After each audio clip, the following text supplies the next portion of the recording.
Hello, busy persons! It's me again, your busy moms, SJ, and welcome back to our life. And syempre, hindi po yan si Daddy Popo kasi sales representative yan. Si Daddy Popo andun sa labas at naghahanap buhay ng marangal. So for today's video, gusto po namin i-share sa inyo ang isa sa pinakamahal na investment namin para sa aming negosyo. And ito rin po yung kauna-unahan naming investment for our business. So, alam ko po na na-share ko na sa inyo na meron kaming cleaning business dito sa Canada and 3 years running na po siya.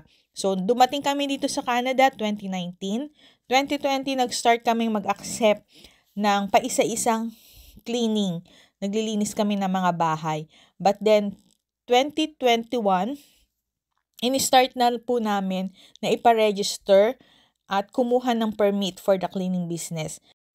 And here comes 2023, new milestone and new blessing para sa aming munting negosyo. At dahil nga may dumating na napakagandang blessing, kinakailangan namin mag-purchase, syempre, ng maharlikang equipment na yan.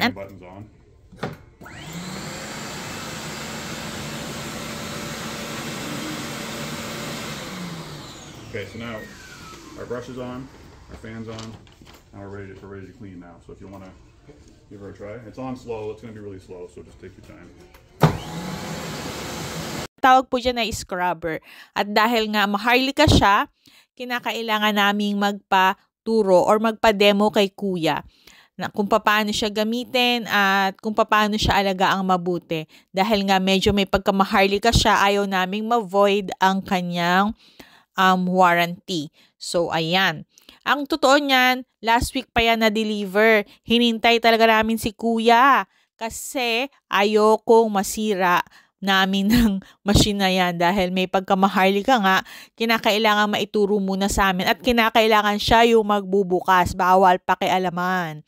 Bawal pakialaman ng malilikot ng kamay at dahil baka masira. So, ayun. Tinuro niya sa amin kung paano siya gamitin ng tama. Ang totoo niyan, hindi na iba sa amin or hindi na bago sa amin ang ganyang machine kasi nakagamit na ako, nakagamit na si Daddy Popo and si Kuya na tumutulong sa amin, gumagamit din yan araw-araw sa kanyang work. So, sa ospital at sa school, gumagamit ako ng ganyang machine. Si Daddy Popo sa ospital at sa co-op, gumagamit siya niyan. And si Kuya gumagamit din sa school ng machine na yan. But then, syempre, iba-iba yung klase ng brand, iba-iba yung mga machine. So, may kanya-kanya siyang procedure or tamang paggamit. And iba-iba rin yung mga parts nila, magkakaiba sila. So, kaya maganda rin na binigyan kami ng chance na puntahan ng sales representative para ma-demo niya sa amin kung paano nga ba yung tamang paggamit at kung paano namin mas maaalagaan yung machine. Sa totoo lang, napilitan lang akong bumili ng machine na yan. Ayoko talagang kumuha niyan. Kasi ramdam na ramdam ko ang sakit sa bulsa. Pero syempre, hindi lang naman ito para sa amin, para mapadali ang trabaho namin or magkaroon ng kumukuti-kutitap na mga floorings, kundi para rin po ito sa safety ng nakararami. So, maraming salamat at sinamahan nyo kami sa panibagong journey ng aming buhay dito sa Canada.